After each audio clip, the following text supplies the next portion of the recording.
Chaque nouvel élément est un espoir dans l'enquête pour retrouver Leslie Hurlbeck et Kevin Trompa, disparus à Prague, dans les Deux-Sèvres, dans la nuit du 25 au 26 novembre 2022, avance pour les parents de ces deux jeunes de respectivement 22 et 21 ans. Alors que les proches du couple poursuivent leurs efforts, en plus de ceux des enquêteurs, pour tenter de trouver des indices, le père de Kevin, lui, n'a pas pu les aider, du moins physiquement, durant les premiers mois de leur disparition.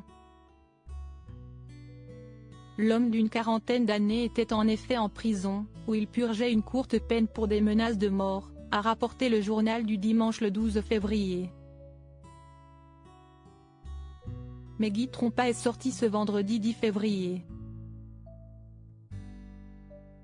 Alors, cette sortie va-t-elle amener des réponses à certaines questions, notamment sur ces messages de son fils qu'il dit avoir reçus la nuit de la disparition du couple? Deux cambriolages ont ciblé la famille de Kevin. Un autre élément pourrait faire accélérer l'enquête. Le JDD a rapporté que lors de la battue organisée par la famille de Kevin, le 5 décembre dernier à Prague, deux cambriolages ont eu lieu. D'abord, c'est la voiture de Karine Pratt, la belle-mère de Kevin, qui a été prise pour cible. Puis le cabanon de Guy Trompa, situé à Coulon, a été visité.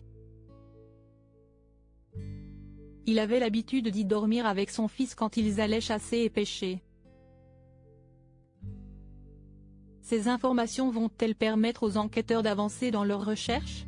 La sortie de prison de Guy Trompa devrait permettre à Patrick Hurlbeck et Émilie Cardré, le père et la belle-mère de Leslie, de récupérer les affaires que la jeune femme avait laissées dans l'appartement de celui-ci à Niort. On voudrait voir ce qu'il y a, ce qui manque. Pour savoir comment elle peut être habillée en ce moment, a confié sa belle-mère, toujours en quête d'indices et de nouvelles pistes. Car si les deux familles se sont constituées partie civile, aucune n'a, pour l'instant, eu accès au dossier de l'information judiciaire criminelle, ouverte à Poitiers le 27 décembre pour arrestation, enlèvement ou séquestration. Et elles doivent vivre avec le peu d'informations dont elles disposent sur cette affaire. Pas étonnant donc que chaque détail compte.